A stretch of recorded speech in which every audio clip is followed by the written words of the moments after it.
What's up, everybody? Welcome to Kooks, Cranks, and Iconoclasts. I'm your host, Mike Lucht. It's just going to be me today. Hope that's alright with you guys. It's getting increasingly hard to get the three of us together. So no Tom Slick part 2 today, but I got kind of a special treat, I guess. I hope you like it. I had fun doing it. Today's episode is something a little different. Bit of a melange, a potpourri, if you will, of different things I kind of been looking into. I want to say at the top of the episode, credit where credit's due. I was led down these rabbit holes by a fairly recent YouTube video on the channel Erie's Vault. It's an awesome channel. Check it out. It's like a paranormal investigator, UK based, but he did this extensive research into various paranormal encrypted incidents all throughout the UK. And he even plotted them all out on a map with flags and everything. Like, he really put the work in. And the vast majority of these incidents seem to occur around golf courses. Now, my mind, being the sick little, I don't know, just dustbin of antiquity that it is, I know I'm a few years late to this topic, but made me think of the phrase golf rumors. Now, if you don't know golf rumors, I'll explain in a second, but I thought, wouldn't this be a much more, let's say, wholesome conspiracy behind the golf rumors do not search thing? So for those who are unfamiliar with golf rumors, on many of the chans and the Reddits and the whatnots, there was, they're still huge all over YouTube, etc. Like the, what do you call them? Conspiracy theory icebergs. Yeah. And one of the entries on these icebergs, a popular one that people were very bewildered by, was golf rumors do not search. So, dollars to donuts, this was just some made-up throwaway bullshit that someone threw out. My mind immediately thought when I heard it, like, all real business is conducted on the golf course or at the bar, which is true. But a lot of people took it and I'll say not unfoundedly ran with it in the direction of disgusting Illuminati sex ritual horrible shit. So that's golf rumors, basically. There are other ideas behind it, like there's some story about a made-up psychic named Robert Golf and a glass camera to take pictures of heaven. That whole story is utter bullshit. You can't have a glass camera because it defies the laws of physics. Optics don't work. Anyways, I'm not going to get into that. A lot of people have covered golf rumors. I'm kind of coming at it from a different angle. I mean, we're still going to take a look at why people probably thought the way they thought about it, because there is some hanky shit.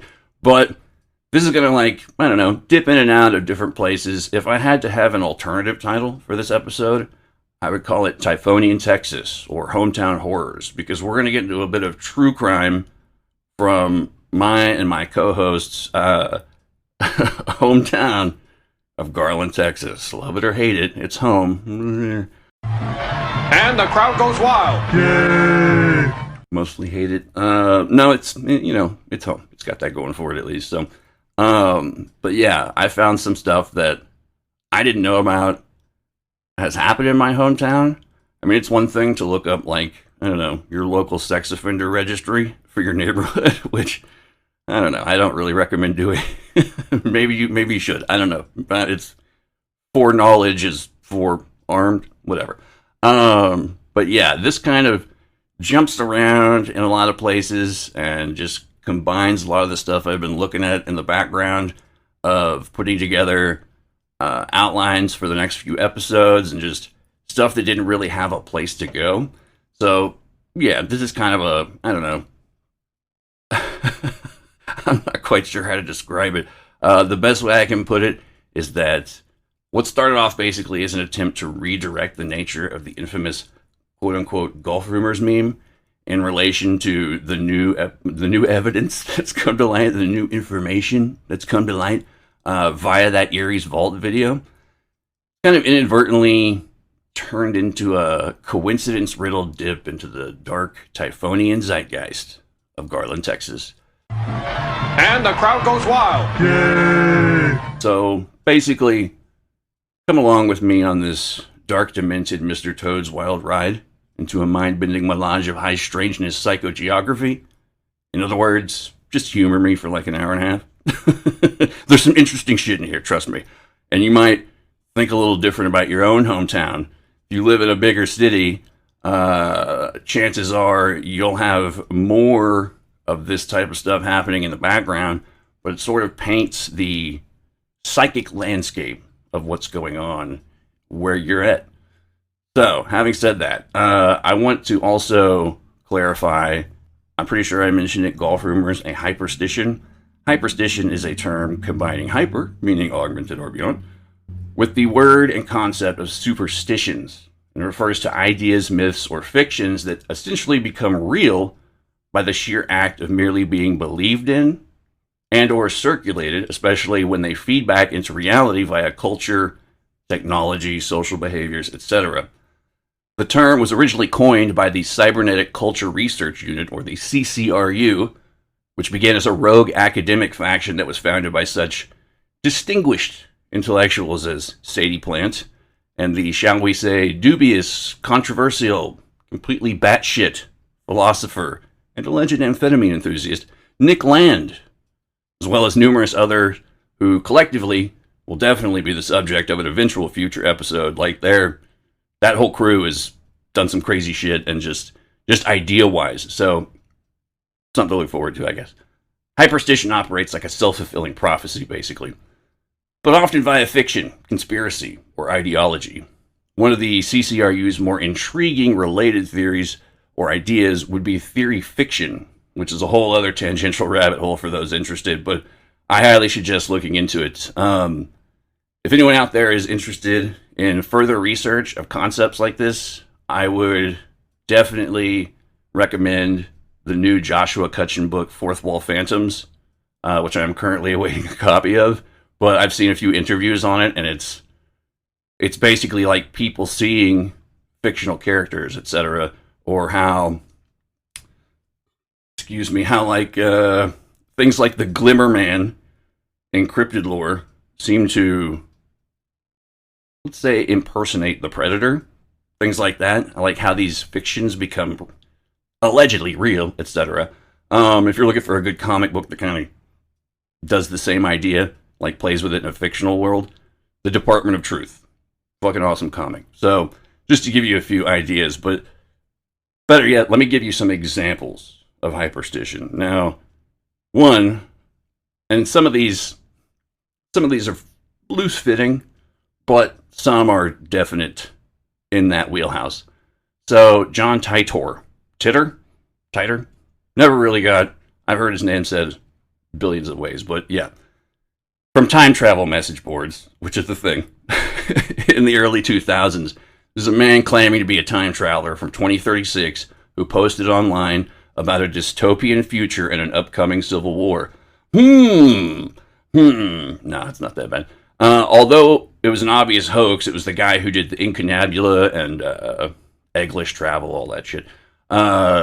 Titor's narrative influenced fringe forums, doomsday preppers, conspiracy theories, and even elements of Q mythology, which Q we'll be getting into later as well, a little bit. They have a hand to play in some of this weirdness I'm going to be talking about. But some even saw correlations between his predictions and real events, which basically reinforced the belief in his fiction, or the fiction that he was presenting as real. Another example, Pepe the Frog and meme magic. Some of these are super retarded, I know, but I'm building up to something here. Like, Pepe, innocuous cartoon frog from a comic book called Boys Club.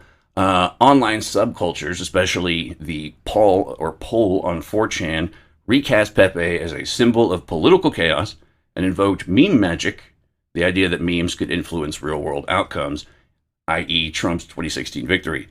Pepe evolved from a joke to a symbol of a magical internet-based belief system, then real political influence. Things got even weirder when he was later found out to be the Egyptian god of primordial darkness known as Kek. Someone found a toad god from ancient times and just sort of retrofitted it onto Pepe. QAnon, I don't even know if I can say the name. Q. I'm just going to say Q. Please don't, whatever me, strike me down audio formats. A supposed government insider, nicknamed Q, not the guy who makes weapons for James Bond, apparently, is leaking classified info on the internet forums, because that's where you do it. The narrative, completely and utterly unverified, spawned a massive movement, influencing elections, triggering violent temper tantrums, and unfortunately even shaping real-world policy debates. This has probably become the hyperstition par excellence. It's up there. I wouldn't say par excellence. It's definitely in the top 5, but it's an invented myth with tangible political consequences. However, this was specifically by design. This is what separates Q from everything else. We'll retouch on the sinister psychological warfare nature behind Q a little bit down the road. Another example would be Bitcoin as a hyperstition. Bitcoin was described early on as, quote-unquote, magical internet money. The belief in its future value and cultural mythology helped fuel its actual adoption, investment, and legitimacy. Also, essentially the entire functionality of NFTs operates on very much the same base mechanics of hyperstition. The fact that we still don't know who the Takeshi 69, whatever the name of the guy who made or invented Bitcoin, if that was indeed him, one person did it, yeah, it adds to the mystique. So Bitcoin grew from an obscure techno-libertarian idea into a multi-trillion-dollar economic and cultural reality through recursive beliefs and speculation. Another example. This is another one I'm not sure if... I hear people talk about it, and I know a little bit about it, but I think it's kind of a no-no subject now to a degree. We'll see. Roko's Basilisk. This is a thought experiment posted on the Less Wrong website, which, oddly enough, is a rationalist forum, which would later go on to also exert a considerable amount of influence over the origins of the Zizians, oddly enough. From a rationalist forum. Who'd have thunk it? Isn't it ironic, don't you think? Roko's Basilisk is a theoretical future AI that could punish those who didn't help bring it into existence. Despite the, theoretical nature of it, the thought experiment nature of it, the idea disturbed readers so much that it was banned on the forum, and allegedly even resulting in a self-deletion or two. People just went crazy from obsessing over it, allegedly, so I've heard. The myth has since become symbolic of how speculative fictions can have psychological and behavioral effects in the present. Now, these are some of my personal favorites as far as examples go, but additional examples would include the comic book writer and ritual magician Alan Moore, and his fairly well-known anecdote of randomly encountering his own fictional character, John Constantine, heard it both ways, in a Westminster London pub one night.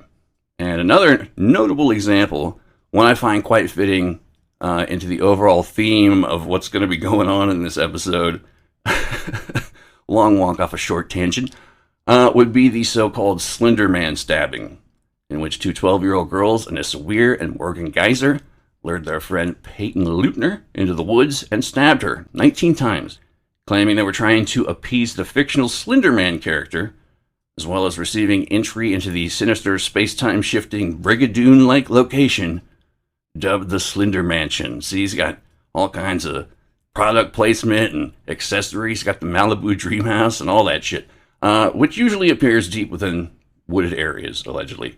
Leutner survived the attack, thankfully, but the incident led to a national moral panic about the internet and its influence on children.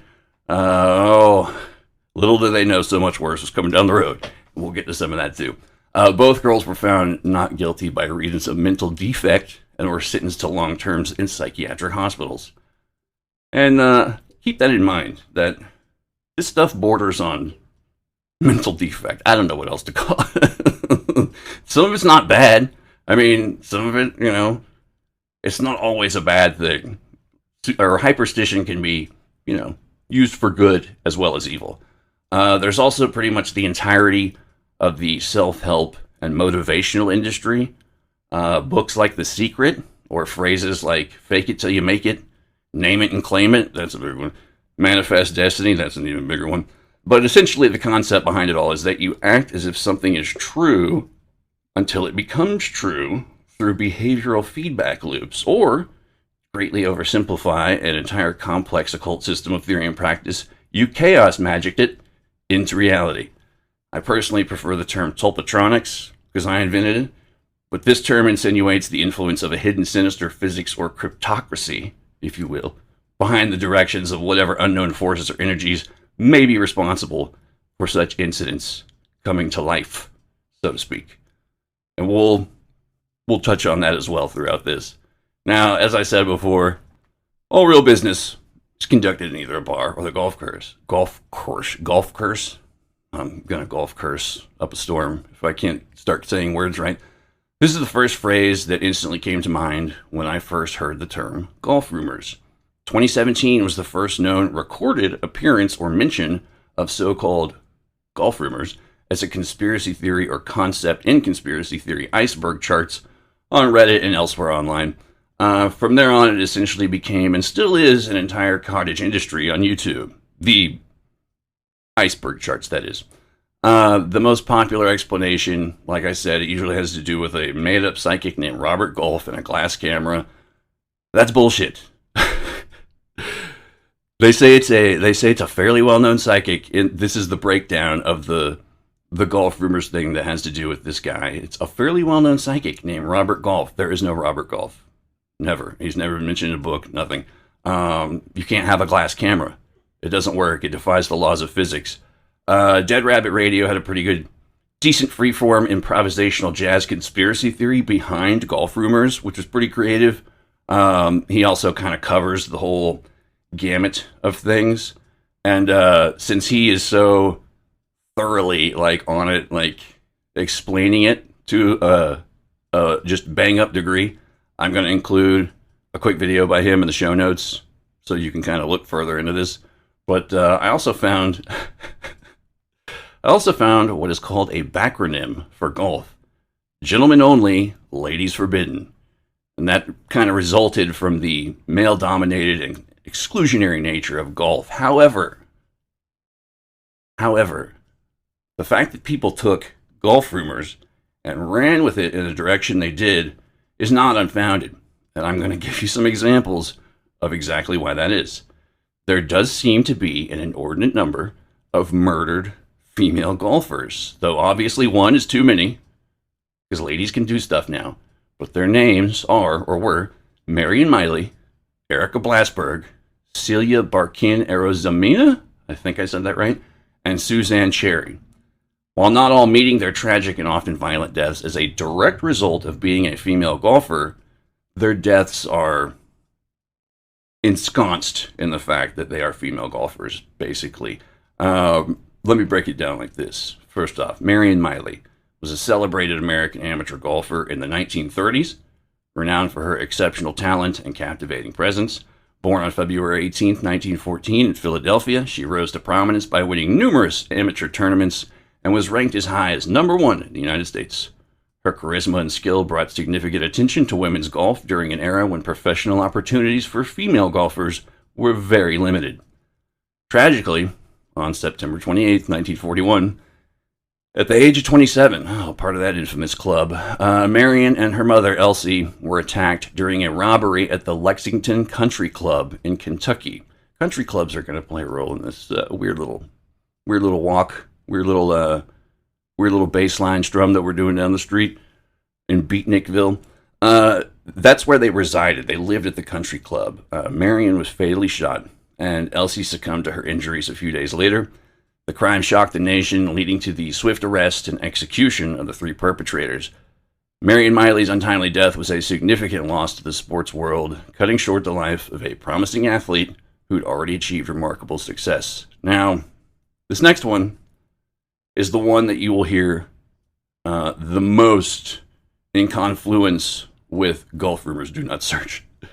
And that is Erica Blasberg. And As I'm getting into these stories of these female golfers, once again, I'm building up the. You can see why people took the phrase "golf rumors do not search" and ran the way they did with it. So keep that in mind. Erica Blasberg was a promising American professional golfer whose life and career were tragically cut short in 2010. Born on July 14, 1984, in Orange, California, she rose to prominence as a top-ranked collegiate golfer at the University of Arizona before turning professional in 2004. On May 9, 2010, Blasberg was found deceased in her home in Henderson, Nevada. She was discovered with a plastic bag over her head, and toxic levels of prescription medications were present in her system, including anti-anxiety drugs, painkillers, and sleep aids. The Clark County Coroner's Office ruled her death a suicide by asphyxia, compounded by the drug toxicity. Dr. Thomas Hess, a family physician and acquaintance of Blasberg, was the one who found her body and called 911. However, before contacting authorities, he removed several items from the scene, including a suicide note and prescription medications. Hess later stated that he did so to spare Blasberg's family additional pain. In December 2010, he pleaded guilty to a misdemeanor charge of obstruction of justice and was sentenced to probation, community service, and counseling. Blasberg's parents filed a wrongful death and medical malpractice lawsuit against Dr. Hess, alleging negligence in his care and actions. In 2014, a Nevada jury cleared Hess of any liability, concluding that he did not breach the standard of care in his treatment of Blasberg. Quick addendum, I also believe that, or it is believed that Hess and Blasberg were having an affair. Allegedly. This case as well has connections to an alleged, it's never surfaced. It's just, once again, like much of the stuff with Q, people claim it's out there, but it's been scrubbed from the internet. It's gone now, which, how convenient. But allegedly some Politico, the online news magazine, whatever, a journalist for Politico was doing the rounds at some golf clubs, country clubs, golf courses, etc., where I believe Erica Blasberg was allegedly involved with this as well. But he said there was all kinds of weird, secret Illuminati sex ritual, just gross shit going on in the basement. And he was like, oh, and then they pulled the story and killed him, and if you look up golf rumors, you'll be murdered by the Men in Black or whatever. Just, blah, blah, blah. These are the tales we tell ourselves to make life more interesting. Anyways, next up we've got Celia Barquin Arozamena. She's a talented Spanish amateur golfer with a promising career, and her life was tragically cut short in 2018. Born on July 6, 1996 in Puente San Miguel, Cantabria, Spain, Barquin Arozamena showcased exceptional talent in golf from a young age. She moved to the United States to attend Iowa State University, odd choice, where she became one of the most accomplished golfers in the school's history. Her accolades included winning the 2018 European Ladies Amateur Championship, being named Iowa State University's Female Athlete of the Year in 2018. She was also pursuing a degree in civil engineering and had aspirations to join the LPGA Tour. However, on September 17th, 2018, Barquin Arozamena, went to practice alone at Coldwater Golf Links in Ames, Iowa. Later that morning, golfers found her unattended equipment on the course, prompting a search. Her body was discovered in a nearby pond, having suffered multiple stab wounds to the upper torso, head, and neck. Colin Daniel Richards, a 22-year-old homeless man living near the golf course, surprised they let that go down, was arrested and charged with her murder. An acquaintance of Richards informed police that Richards had expressed a desire to assault and kill a woman, I'm paraphrasing, days before the incident. Richards pleaded guilty to first-degree murder in June 2019 and was sentenced to life in prison without the possibility of parole. Good. Suzanne Cherry, 62-year-old woman from Aldridge, Walsall, tragically lost her life on April 15, 2025, after being struck by a van at Aston Wood Golf Club in Sutton Coldfield, England. The incident occurred on the morning of April 11th when she was playing golf with her husband. The van, a gray Nissan, was being pursued by West Midlands police following reports of suspicious activity. The pursuit ended when the van veered off the road and entered the golf course, fatally hitting Cherry. Cherry sustained severe injuries and was airlifted to the hospital, where she succumbed to her injuries 4 days later. Her husband, who witnessed the incident, described the moment as watching in helpless horror, quote unquote, as their future together was snatched away in an instant. He paid tribute to his wife, highlighting her amazing and infectious zest for life and her unselfish nature. Cherry is survived by her mother, Maureen, 3 adult children, 2 stepchildren, and numerous friends and colleagues. In connection with the incident, 6 men were arrested by officers from 3 different police forces.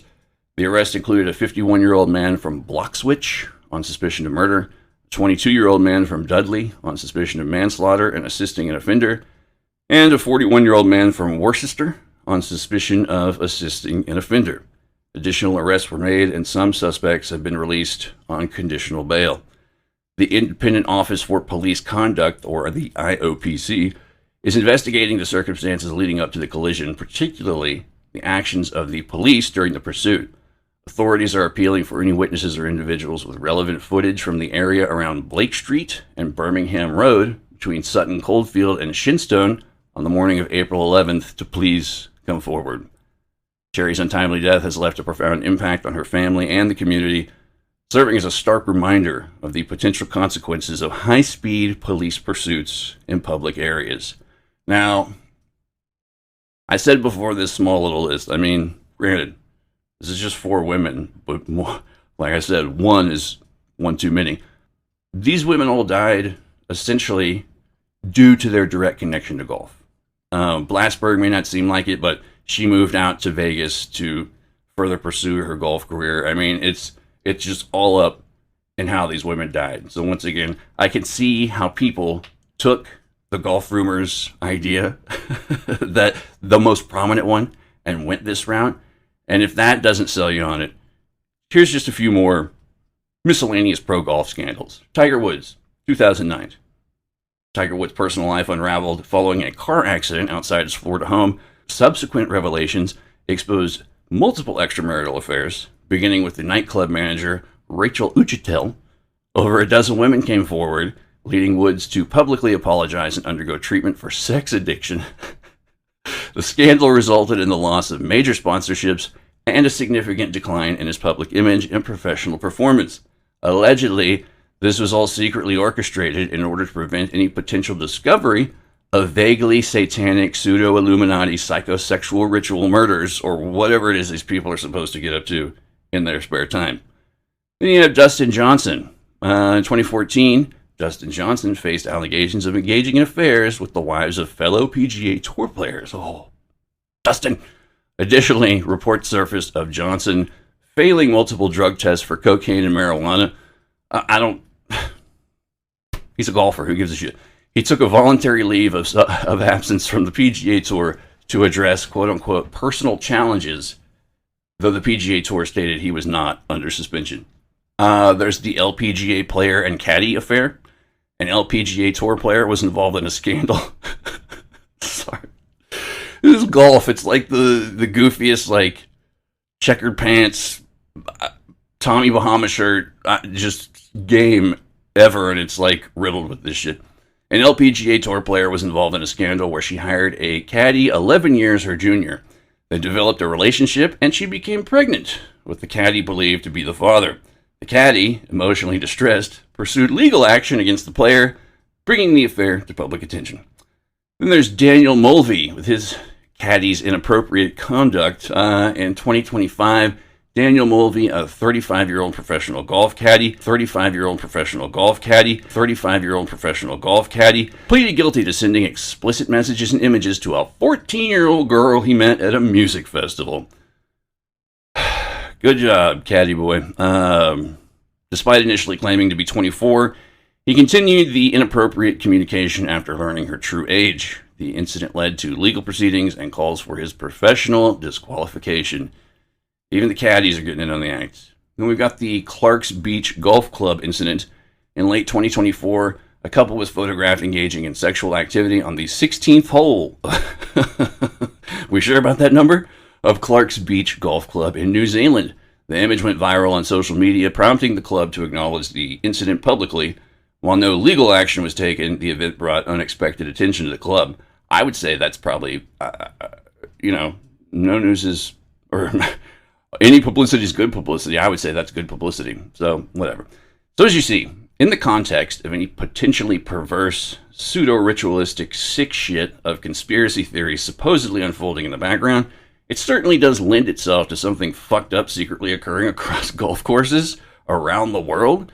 Depending on how grandiose your own particular perverse little imagination's tailor-made conspiracy theory, adhering to the simple throwaway phrase, golf rumors do not search, tends to kick into overdrive. It's all up to you. Create your own adventure. I'd like to take a little side trip, if you'll let me, into a few specific examples of weird, I know this is jumping around, bear with me, few specific examples of weird and or violent crimes that have occurred in my own hometown of Garland, Texas. And the crowd goes wild. Yay! I think the specific instances of connective tissues to the overall theme of this episode should present themselves as self-evident eventually. I mean, once you reach the end, everything will be tied up with a neat little bow, sort of. One caveat, there's a small dose of speculative historical fiction included in one of these. I think the first one. And another caveat, I'm going to try really hard not to editorialize on some of these crimes because a couple of them literally and figuratively hit close to home. But these are like some of the worst that have occurred here.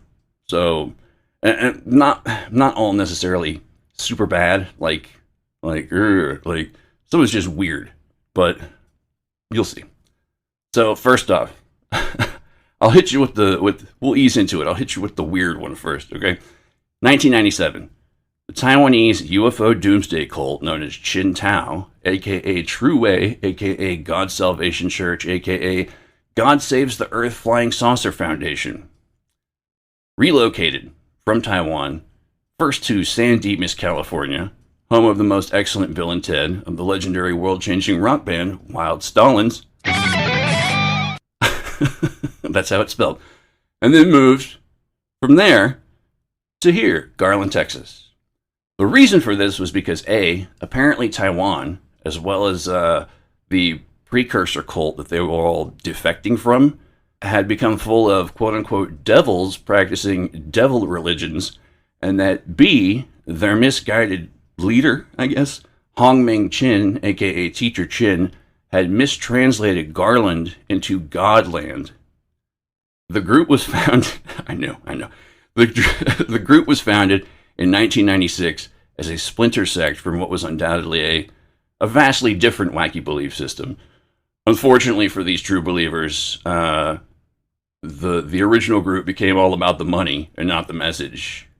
Teacher Chin and his merry band of defectors left the aforementioned group in order to form the Soul Light Resurgence Association, which sounds like an awesome funk band, who all wore entirely white clothes and outfits along with white cowboy hats. Always. The SLRA believed in a syncretic mix of Buddhism, Taoism, a dash of Chinese folk beliefs, a big old heap of apocalyptic Christianity, with a salvationist UFO cult candy coating. In 1997, they had amassed 140 to 160 members who'd purchased more than 20 homes in an upper middle lower class South Garland neighborhood. This being the Club Hill area, I believe, where the aforementioned country club is located. More on that in a moment. Like their neighbors, these followers were white-collar professionals, some of whom were reportedly wealthy. They dressed in white, wore cowboy hats, and drove luxury cars, according to the Dallas Morning News. On December 22nd, 1997, Chin declared in a press conference that on March 31st, 1998, God would manifest in physical form on his front lawn. Boy, you better be backing that up. That's a big claim to make. He then made increasingly elaborate and extreme predictions, later declaring that a week prior to this appearance, God would manifest nationwide on Channel 18. I don't even know if there is a nationwide Channel 18. in a form identical to Chin. It was like, he's going to come on TV, he's going to look like me, and he's going to let everybody know what's up.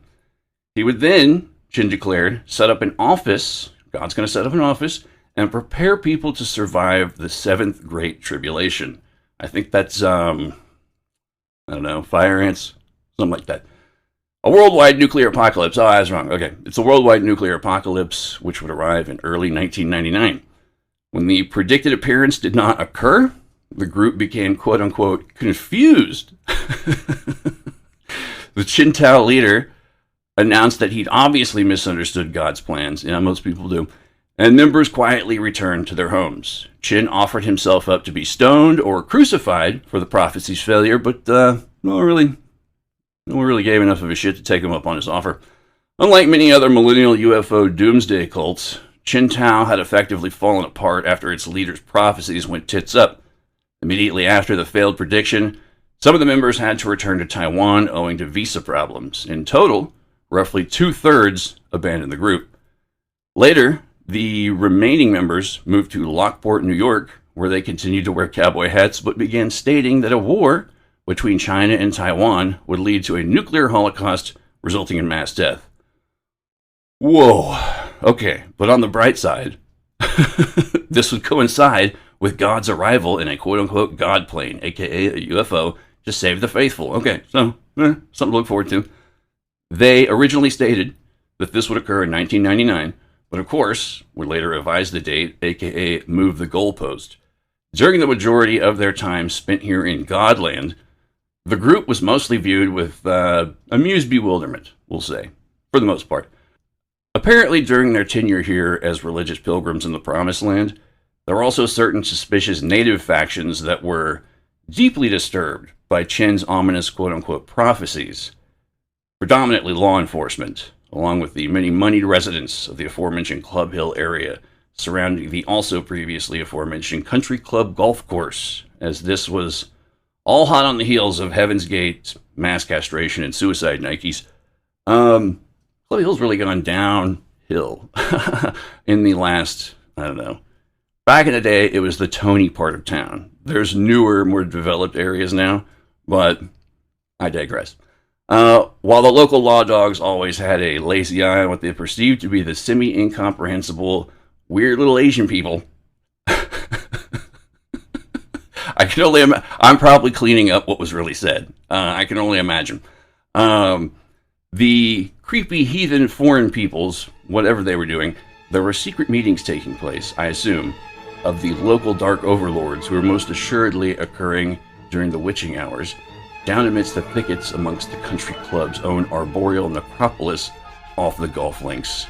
Members ritualistically black-clad by the darkness of night, sky-clad actually, practicing black magical rites of lycanthropic psychosexual ultraviolence hyped up by their cocaine, lizard-brain, shape-shifting BDSM bloodlust, thrusting every which way in flagrante as swaying snakes embrace Komodo overlords or royal cobras dosed on adrenochrome, no longer within the skins of comptrollers, overseers, timekeepers, teachers, nor regional managers turned cannibals and murderers, working out their worries of the work week in keeping with only the most ancient inhuman traditions, which are only known to those in power as the devourers of souls and swallowers of lost children.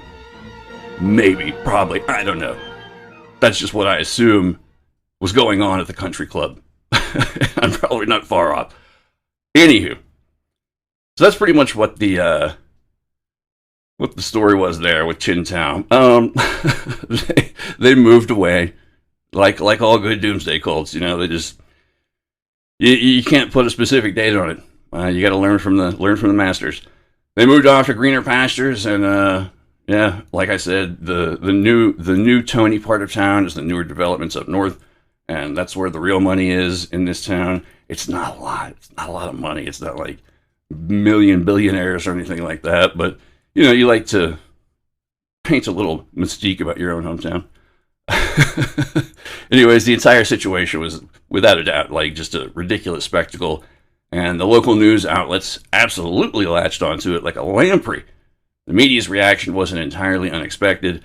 It's just about fuck all ever really happens here, within the shitty limits of Garland, my hometown. And the crowd goes wild. But here's a few things that did happen throughout the history of Garland. Things are going to get a little darker here. There was the serial slash spree killer slash piece of shit Daniel Hiddle, who on November 15th, 1989, while still on probation for the 1973 murder of his adoptive parents in Motley, Minnesota. God, what? How did he get? I just don't. Okay, whatever. He would go on a 20-gauge shotgun killing spree, which resulted in the deaths of one Garland police officer, Mr. Gerald Ray Walker, who pulled him over for speeding, as well as his suspected drug dealer, 39-year-old Mary Goss, who earlier that night kicked him out of a party at her house, thus instigating his rampage. It's always the stupidest shit. I know it's like a buildup of several things. It's not just the one thing, but like it's always they're out of my favorite Slurpee flavor. So, anyways, also murdered at the Goss residence were two of her friends, 36-year-old Richard Joseph Cook and 19-year-old Raymond Scott Gregg. He then noticed Goss's 4-year-old daughter, Christy Condon, and after reloading his shotgun with new ammunition, he proceeded to shoot her in the face. The girl would survive her violent attack, but was later declared brain dead at the hospital, prompting her family to later pull the plug on her life support. Hiddle was later arrested and ultimately executed in the year 2000. Good! There's also the May 3rd, 2015 incident. This is just special. I just had to include this one.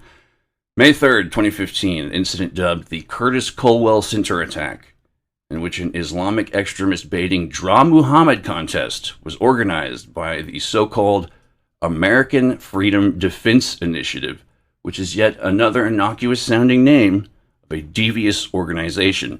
They're also known as the SIOA, or Stop Islamization. Islamization? Is it? Stop Islamization of America. They are an extremist far-right, anti-Muslim, pro-Israeli hate group. It was during this event, quote-unquote, that two alleged members of the terrorist organization ISIL, according to later reports, they were actually found out to merely be inspired by ISIL. Okay, I thought it was maybe the shitty mockery of their religion that maybe riled them all up, but that's what the papers say. Anyways, they engaged in a shootout in which one security officer was shot in the ankle, and the two perpetrators were, according to Wikipedia, shot by an off-duty Garland police officer and killed by SWAT. I'm not quite sure what that sentence means. I mean, I know what it means, but I'm having a hard time parsing out the events as they unfold in my head. Shot by an off-duty Garland police officer and killed by SWAT. So I guess it was a team effort. I don't know.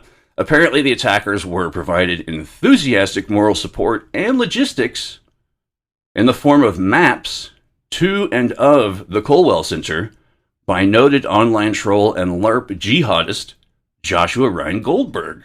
Never heard of the guy. Sounds like a real piece of shit, though. This whole farce, it's ridiculous. I don't know, I know the name of the guy. The Curtis Colwell Center is also, it's not government, like, specifically owned. It's owned by the school district. And I found the name of the guy who, like, let this happen. Like, let this little Draw Muhammad contest happen. I'm not going to throw his name out, but it's out there. You can find it. It's a bad choice. Bad choice, dude. Don't know why it's baiting. Anyways, on to the next dark, horrible thing. There's the still unsolved, this one, oh, God. Okay. The still unsolved 1993 abduction and murder of autistic 8-year-old Kim Nguyen. Nguyen. Nguyen. There's a change.org petition to reopen the case, which I will include in the show notes, along with a Reddit article summarizing the case. I personally don't want to get too deep into it because it's both infuriating and depressing. I think out of all the major local crime stories that I've looked into or been kind of tangentially associated with, this one affected me the most. It's, all I'll say is that when you have civilians organizing and making up the bulk of the investigating and searching for a missing child, and they're just coordinating with the police who aren't really doing much of fuck all anything about it, something's wrong. But I'll let you read the reports and you make your own decision. But they need to reopen the case. That's all there is to it. Figure something out for this poor kid's family. Jesus Christ. Anyways, okay. There's also the infuriating incident in which a heinous, despicable piece of shit doused 76-year-old gas station attendant Nancy Harris with some form of accelerant and then set her on fire. He was caught and arrested immediately after. Nancy would soon die in the hospital due to her injuries. An entire decade later, her attacker was ultimately put to death, and the world became a somewhat slightly better place, I guess. This particular incident was also one that hit very close to home, and I can't even fathom the thought process of what makes you set a 76-year-old woman on fire. But whatever, I don't know. I'm not young, hip, and with it. Speaking of young, hip, and with it, there's also the December 26, 2021 mass shooting that took place at a Texaco convenience store where 14-year-old mope Abel Acosta, armed with a .40 caliber pistol, opened fire on several teenagers, killing 3, severely injuring a 4th.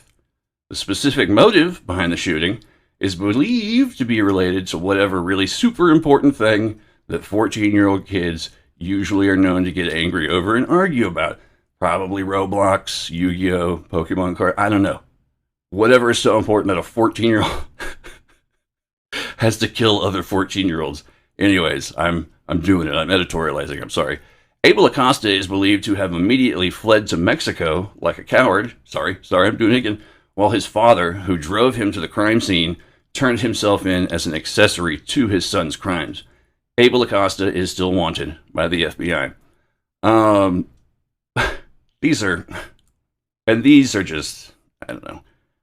For a long time, Garland police have had just a real shitty reputation.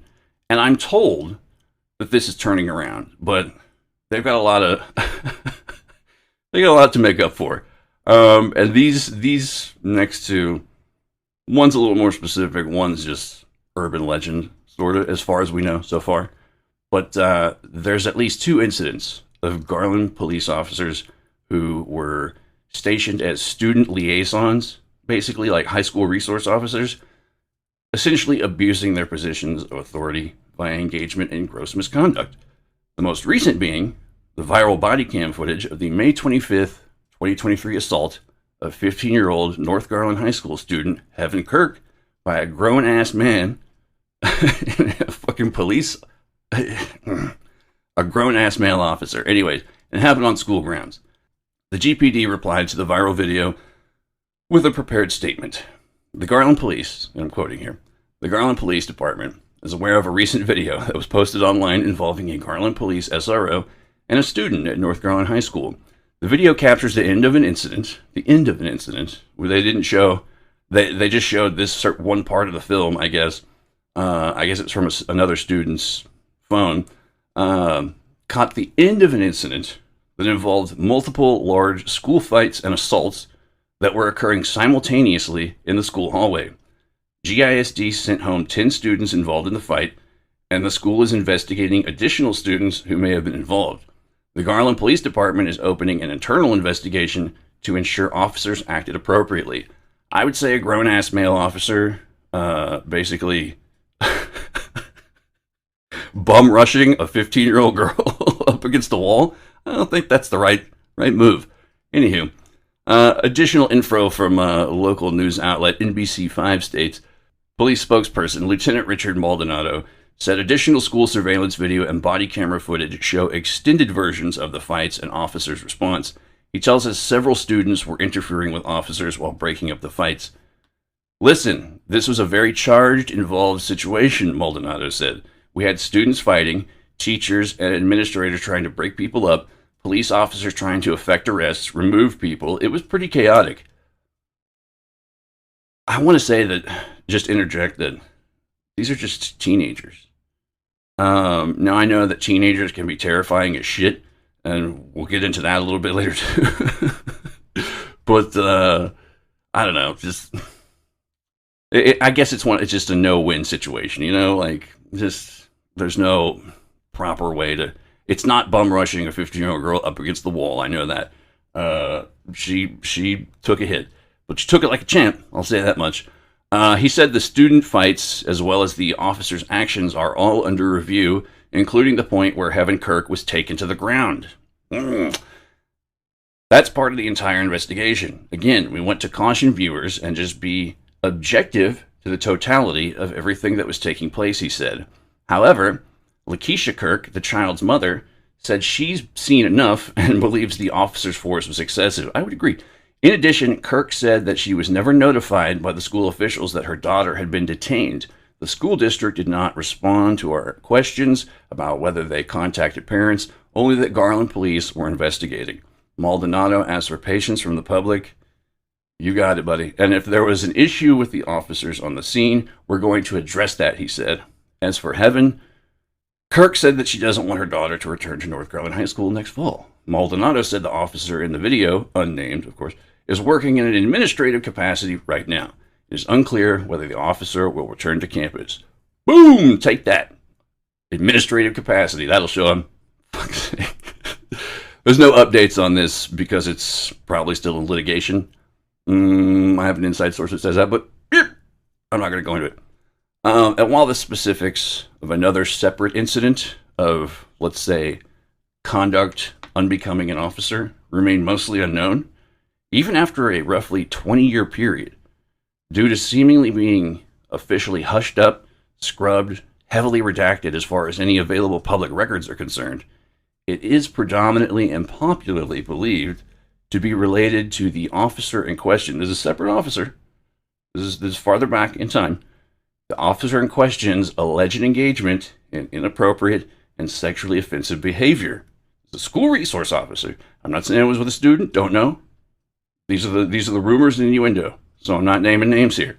But while this is merely rumor, innuendo, local gossip on the part of many Garland residents, it's also predominantly based upon their previous overall interactions with and consensus assessment that he's a fucking scumbag. So, anywho, other than this dreary list of bullshit, nothing much else happens in our little burg, right? That's what everyone thinks. Your town is small and nothing ever happens and da-da-da. I mean, Garland's not a small town, but the underlying, the sallow yellow underbelly of your town, it's always there. So it's something to keep in mind. And you go looking, you'll find it. You'll definitely find it. Other than this, I would say like maybe the good things. See, there was the Globe Union battery manufacturing plant pollution incident in which heavy lead contamination was leaked into a local creek that, at least when I was young, was a cheap, disgusting place for kids to go swimming on a hot day. We'll see how this pans out in the next few years. A lot of lead contamination. We'll see. On the good side, Garland was mentioned within the first 10 minutes of the Hollywood film and Bill Murray comeback vehicle, Zombieland. So, there you go. That's something good.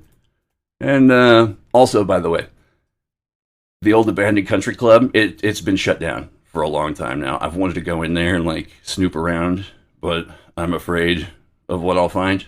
It's scheduled for demolition, and the city is moving in to build low-income housing on the lot.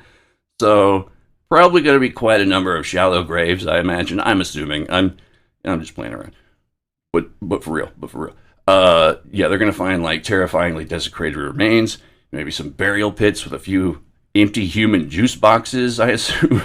Whatever these old monsters would probably call them when they get up to their antics at the country club.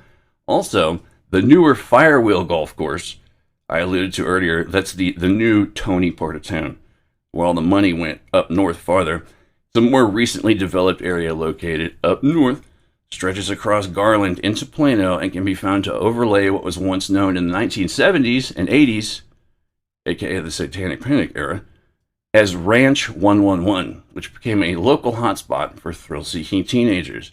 Now, remember what I was saying earlier about cryptids and paranormal, weird shit, whatever, happening on or close to golf courses, this coming back into play. I know, it's all over. It's all over. Just, like I said, just roll with me on this. So, while there are no verifiable records, many tales and eyewitness impressions circulated, with stories that included animal mutilations and human sacrifice photos. One woman recalled, quote-unquote, dead animals hanging in the trees, all bloody beyond recognition at night. There were supposed bonfire covens in black robes. Bonfire covens is their word. This is mostly from Reddit and an article about haunted Plano. Some weird choice of words, but bonfire covens in black robes.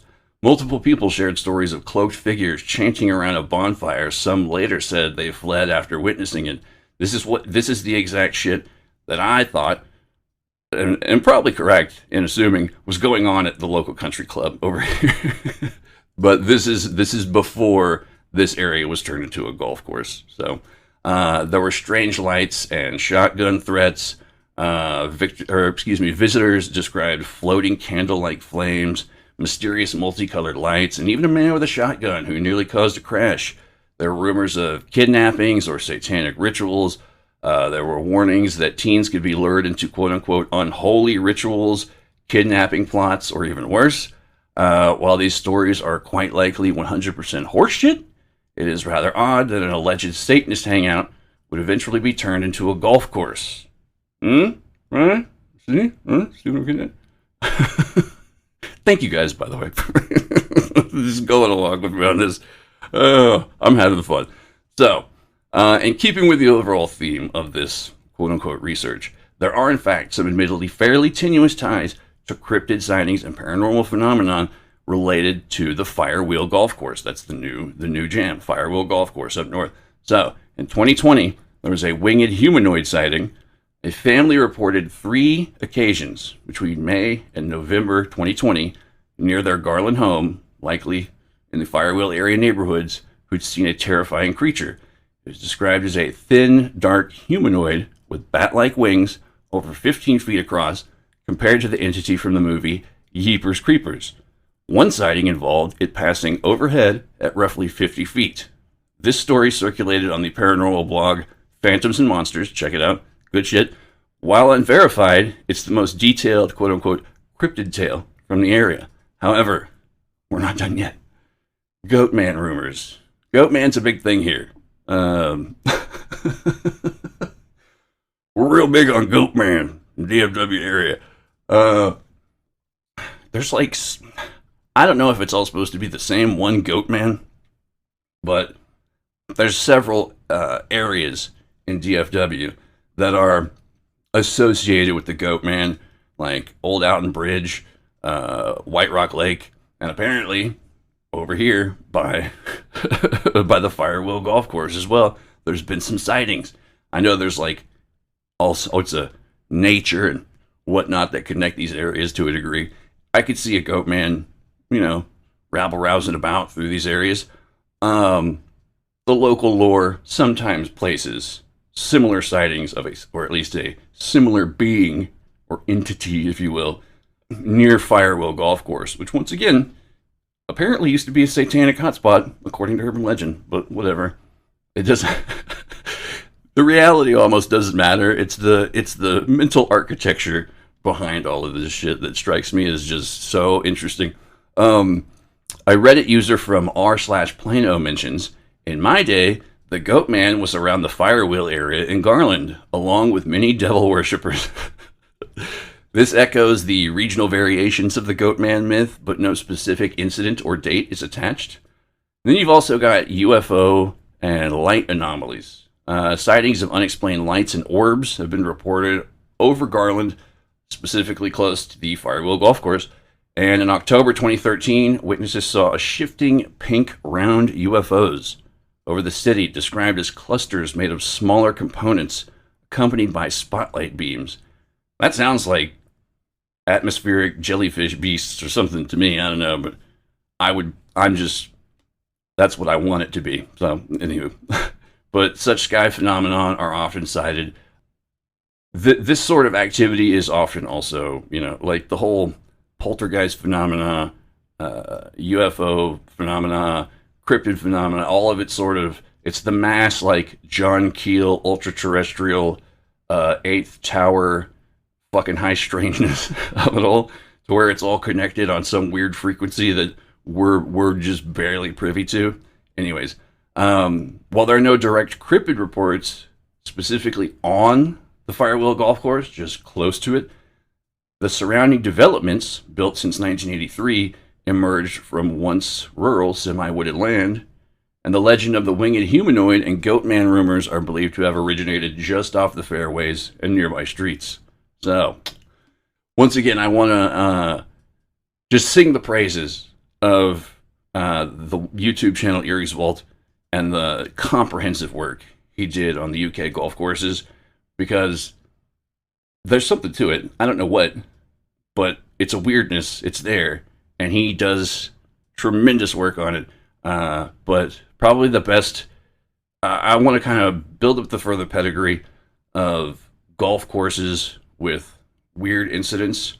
And I'm going to take one specific one that he mentions that occurred in the UK before we build it up with a few more American instances. Probably the best known incident of a weird encounter with the otherness on a golf course would be Sam the Sandown Clown. This occurred on Shanklin and Sandown Golf Club in the Isle of Wight in May of 1973.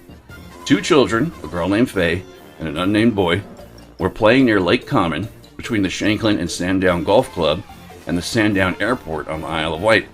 They heard a strange siren-like wailing noise and followed it, leading them to an encounter with a bizarre, robo-ghost clown-like entity who called itself Sam, or All Colors Sam. The entity was tall, had a pale face, and wore a one-piece suit with a tunic. It communicated with the children in a mechanical-sounding voice and claimed to be from a different world.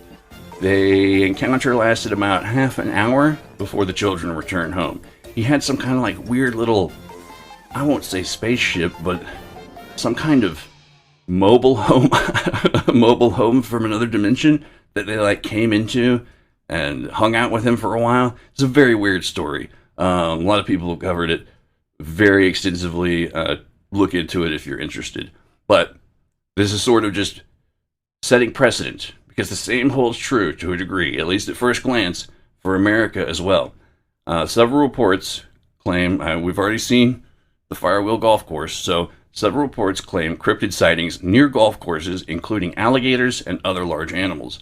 One notable example is the Elvis gator. This has got to be Florida. A large alligator known to frequent golf courses on MacDill Air Force Base in, Florida. Okay. Golf courses near Air Force bases. Also quite interesting. Another monster, we'll come back to that. That's a little throwaway phrase, but another monster gator, nicknamed Chubbs, that's cute, is a regular at the Buffalo Creek Golf Course in Palmetto, Florida. Boy, Florida. Florida man, Florida gator. These gators, along with other cryptids like the Autine Swamp Thing and Bigfoot, are often reported in areas near or around golf courses. Here's some more. Bigfoot sighting, Horizon City Golf Course, Texas, 1975. In 1975, 3 teenagers reported encountering a 7 to 8 foot tall, gorilla-like creature near the Horizon City Golf Course in El Paso, Texas. The creature had broad shoulders, an elongated head, and short, faded brownish maroon hair. That sounds beautiful. Its mouth resembled that of a bulldog, and some accounts mentioned glowing red eyes. Former El Paso County Sheriff's Deputy Bill Rutherford investigated the sighting and, while initially skeptical, couldn't dismiss the possibility of something extraordinary occurring in the area. Hey, that's more than most people would give somebody in fucking 1975 with a Bigfoot or UFO story. Here's another one. Dogman on the Fairway. This is a podcast, or mentioned on a podcast. In a 2025 episode of the Cryptid Podcast, a guest named John recounted a chilling late-night encounter near a golf course. While walking alone, he noticed a large bipedal canine creature observing him from the tree line. The creature had glowing eyes and an imposing presence, leaving John deeply unsettled. This account adds to the growing number of Dogman sightings reported across North America.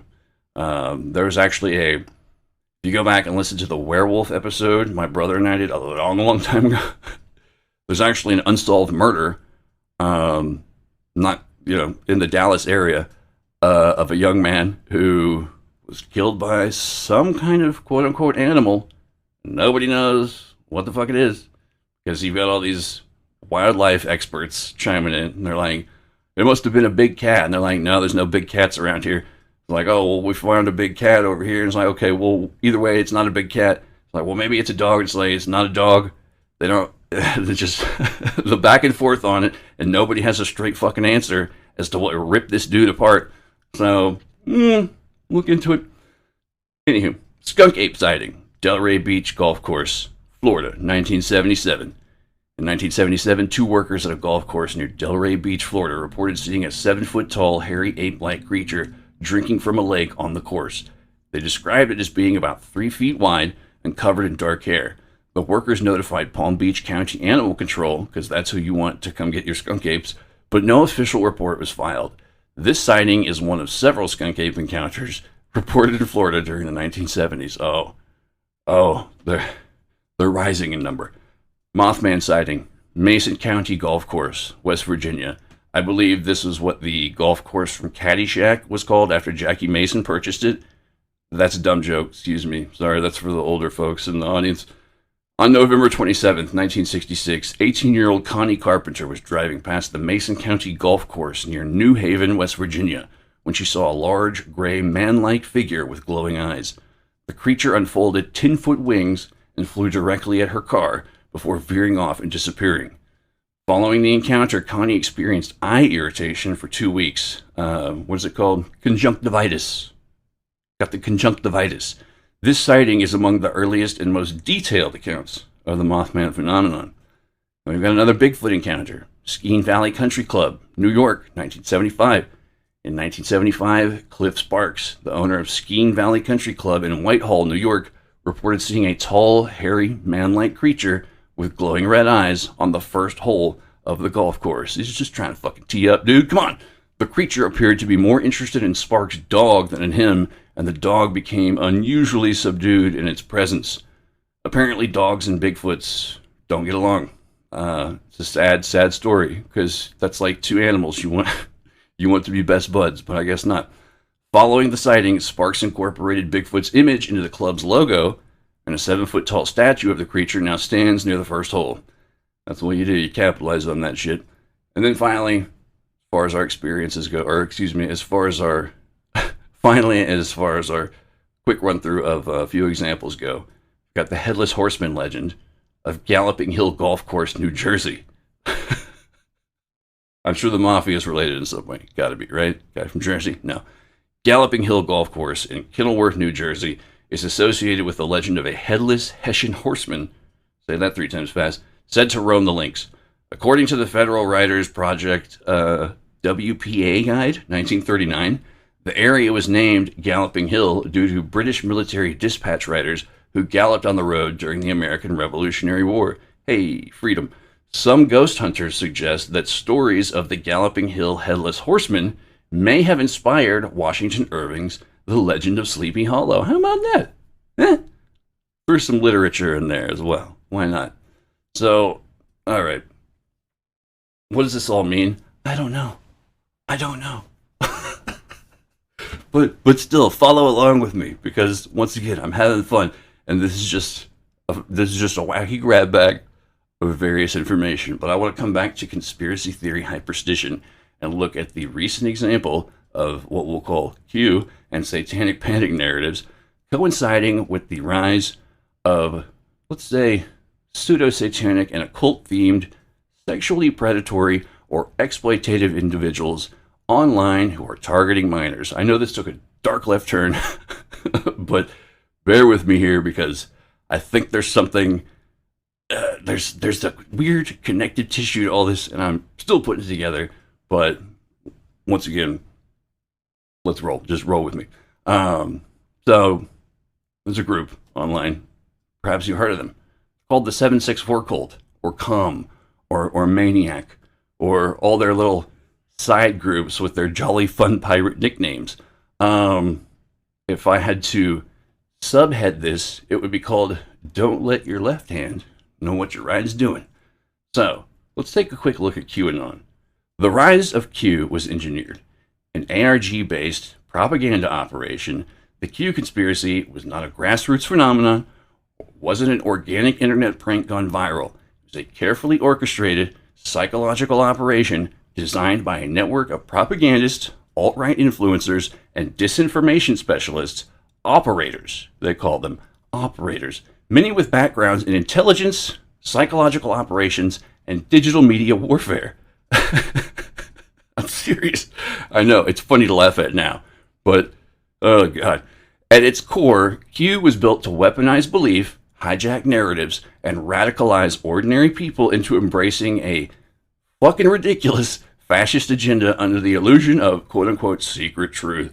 Oh, only when people as super smart as me will see through all the bullshit. You know the joke. Anyways, the architects of this, Michael Flynn, what's this other guy? Steve, I think the most ironic way to pronounce this name is Peachnik or Peachnik, but Steve Peachnik, Robert David Steele, Roger Stone. These guys are the architects of this shit, okay? Most of QAnon's DNA traces back to a constellation of figures involved in disinformation and influence campaigns. Once again, General Michael Flynn, Steve Peachnik, a former intelligence officer turned conspiracy peddler, the infamous Roger Stone, and Robert David Steele, ex-CIA. These men were deeply connected to the broader alt-right media sphere and shared a track record of manipulating public perception through psychological tactics. Steve Peachnik, or however you fucking say it, in particular, was known for mixing fiction with plausible-sounding intelligence claims, pioneering a format that would heavily influence the structure of the Q drops. His past included crafting false narratives during CIA operations and promoting game-like conspiracy arcs online. Together with Stone and Steele, which sounds like a 1970s NBC sitcom about a married husband and wife detective, he helped create an infrastructure that thrived on ambiguity, paranoia, and the illusion of hidden knowledge. I also find it very strange that one of the promoters of the whole Q narrative was Paul Vallely, the man who co-authored or commissioned the authorship of Mind War by Michael Aquino, the man who worked for him. And Michael Aquino is often shown as the base boogeyman of the whole Q narrative. I'm not saying he didn't do bad shit. I don't know. He seems like a dork to me. He's like Eddie Munster all grown up. But anyways, that's neither here nor there. The Eddie Munster part. The Paul Vallely part. It's very important. Paul Vallely was the man who commissioned Michael Aquino to write Mind War, from PSYOP to Victory, or whatever the fuck its shitty subtitle is. It's one of the basic founding instruction manuals, I guess, for how to be a piece of shit. Anyway, Q functioned like an alternate reality game, or ARG, pulling people into an interactive mystery that rewarded participation with perceived secret knowledge.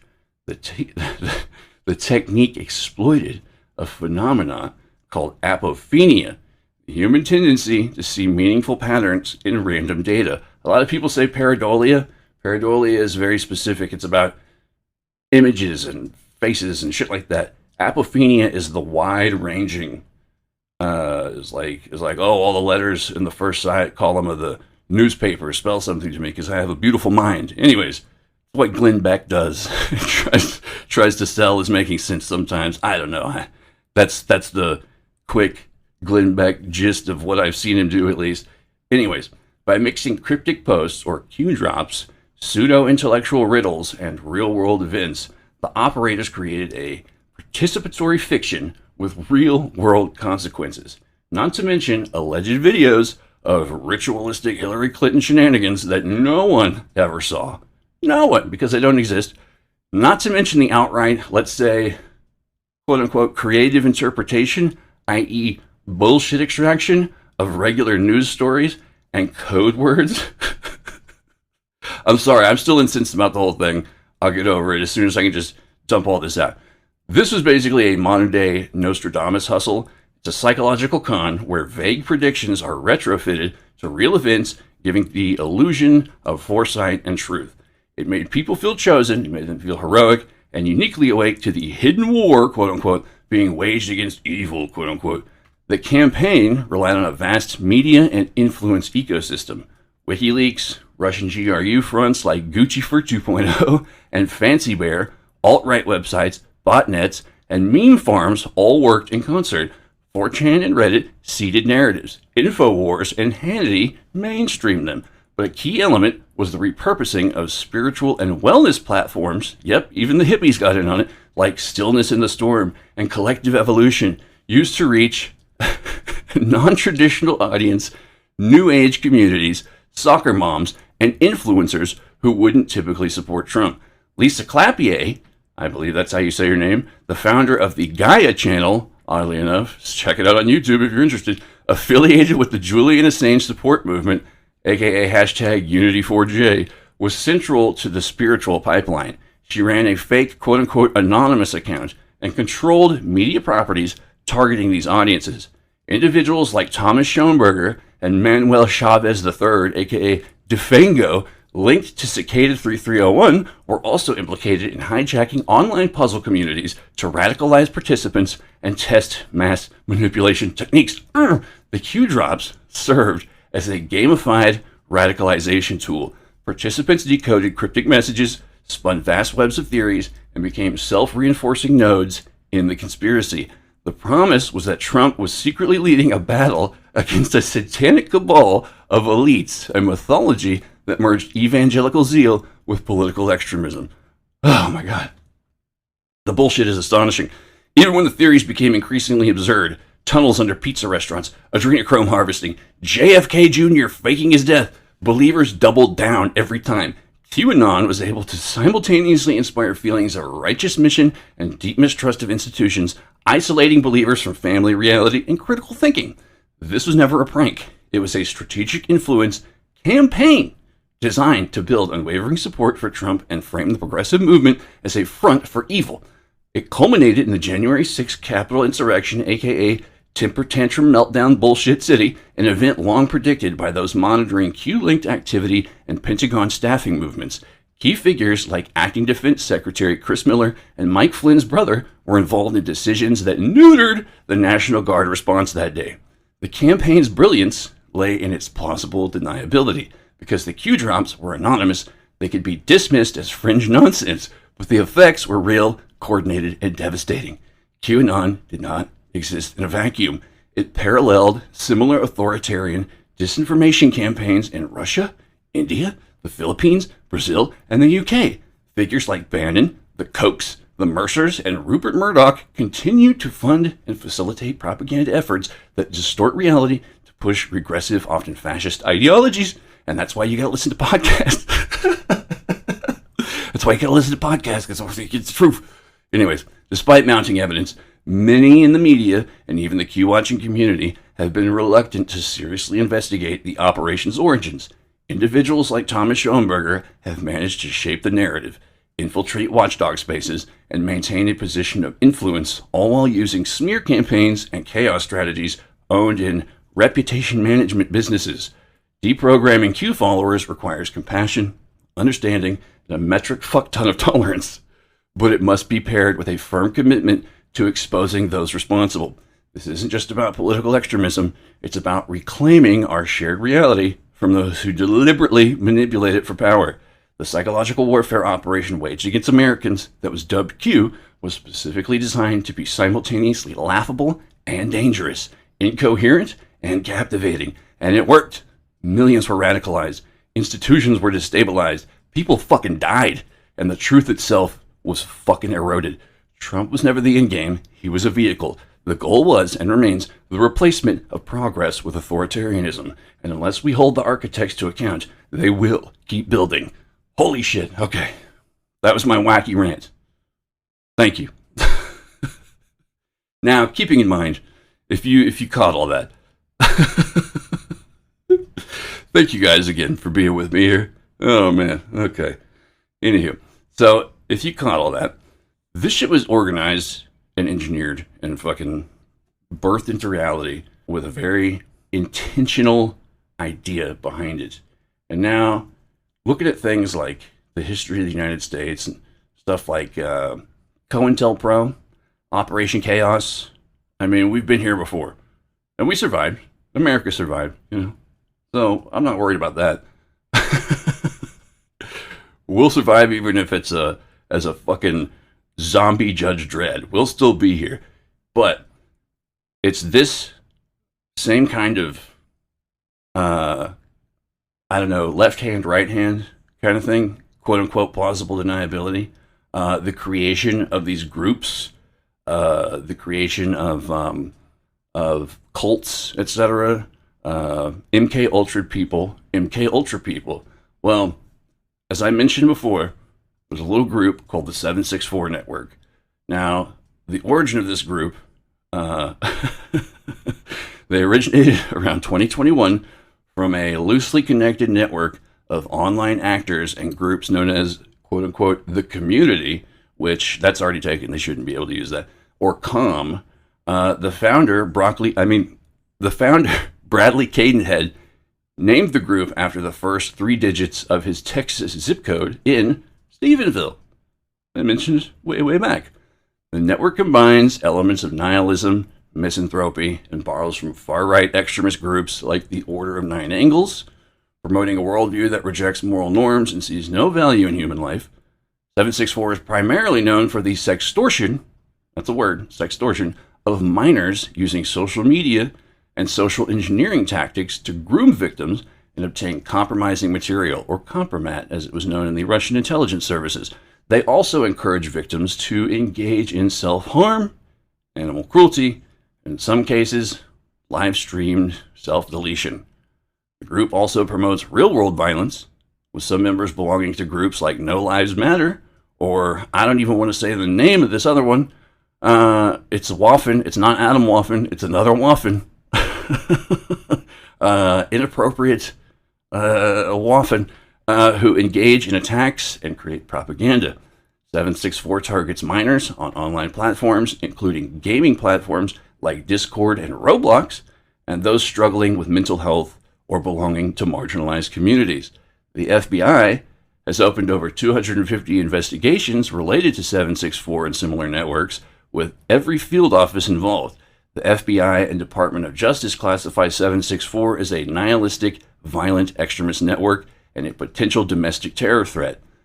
Now, having said that, I should also note that publisher, occultist, and race hate enthusiast Joshua Caleb Sutter, who during his extensive time as an FBI informant was co-opted in order to infiltrate far-right groups, all the while continuing to promote and engender new groups deeply entrenched in racist, fascist, nihilistic, dare I even say, terrorist belief systems, and engaging in dangerous, sexually predatory behaviors online, such as cultivating and distributing CSAM, I'll say. Do you smell what the COINTELPRO is cooking? I don't know. It's just me. Am I crazy that all this stuff... I don't know. I sound like a fucking crazy person, I know. I just had to lace that all up. I'm going through it too. Like I'm putting this together just as you're hearing it to a degree. So just once again, thank you guys for being here. I really appreciate it. This is probably my most unhinged episode I've done in a long time. There is one more connection to the golf rumors tangent that I kind of want to go back to. There are a lot of online theorists who talk about the golf rumors thing and how golf courses are actually found to be very close to defense contractors, aeronautics and aerospace companies, etc. And man, I'm just saying this is just a partial list of my own hometown. I knew some of this, but the whole list, the entire list, is too much to go into. But this is just some people who are located here and do business here and have sterling reputations. Northrop Grumman, L3 Harris, Raytheon, CACI International, General Dynamics Mission Systems, General Dynamics Ordnance and Tactical Systems, Micropack Industries, and over in Fort Worth, we've got Lockheed Martin. In early 2008, the small town of Stephenville, where that Broccoli Head kid started, 764, whatever it's fucking called. This is a tangent, but I just thought it was interesting. Lockheed Martin is closer to Stephenville than it is my hometown. But in early 2008, the small town of Stephenville, Texas, experienced a wave of UFO sightings, with many residents reporting a large, silent, and fast-moving object with bright lights in the sky. The sightings, which occurred over several weeks, attracted national media attention and led to an investigation by MUFON. sorry guys, MUFON, a UFO research organization, if you didn't know. While some attributed the sightings to military aircraft, or an optical illusion, God, just the dismissive, like, you're a fucking idiot, it was an optical, it's infuriating. Anyways, many witnesses, including a local pilot, insisted it was something else entirely. Here's a more detailed breakdown. January 8th, 2008, numerous residents reported seeing a large, silent object with bright lights hovering over Stephenville. The sightings weren't limited to a single individual. Dozens of people came forward, including a pilot, a county constable. I don't know why they always feel like a cop makes everything more. Oh, it's legit, a cop saw it, okay. And business owners, oh yeah. All describing similar experiences. I hope by business owners they mean like donut shops and burger joints. People, salt of the earth people. Some witnesses reported seeing military fighter jets in the area, possibly in pursuit of the object. The Air Force initially suggested the sightings might be due to commercial airplanes, but this explanation was widely disputed as bullshit by those who know what a fucking airplane looks like. The Mutual UFO Network, aka MUFON, investigated the sightings, interviewing witnesses, gathering information. The Stephenville UFO sightings remain a notable event in the history of UFO investigations, with documentaries and news stories revisiting the case years later. So, here we are at the end of the episode, ladies and gentlemen, and everyone else in between. You're probably asking yourself once again, what does it all mean? And I gotta tell you, I don't have a fucking clue. But there is an existing, invisible, psychic network, an atmosphere, if you will, behind all of this shit that permeates my hometown. And the crowd goes wild. Yay! And the rest of the world. Look into your own area where you live. I mean, you just might think of it as, oh, this is where I went to school, or this is where I did that. Yeah, you will be fucking amazed every time. It's, once again, it's the sallow yellow underbelly. I always thought my hometown was fucking boring. It still is. But it's home. It's home. And then there's all this bullshit now, which is still home. I have people here I love, you know, and the people at the ground level, like, I know I'm directly connected to some of them, and I hear stories about how they get together and they talk and what they, you know, the local government. These are people trying their best, you know, and that's where everything really takes place. If the country does collapse, who gives a shit? As long as you got your local government, things will probably be fine. Unless they work for the school district and lend out a convention center for a Draw Muhammad contest. That probably won't go over fucking very well. But your local officials, you know, there's people at every level, and there's people who are trying to do good and want to do good and are genuinely in your corner and out for the mutual good of the neighborhood, and that's where you got to be. You gotta have a sense of community. I think we're lacking that these days. I don't know how I turn that into my overarching message for this episode, but I think it's a poignant one and a good one. So get to know your neighbors. You know, be invested in the people level of your town. And I think we can build from that, get to know each other, and invite each other to the barbecues and have a vegetarian option so no one gets uppity, things will start going better, going in the right direction. You know what I'm saying? At least that's what I hope. That's my hope for you and everyone listening, and myself, and the whole world. We need to come together as a community, and that's all she wrote.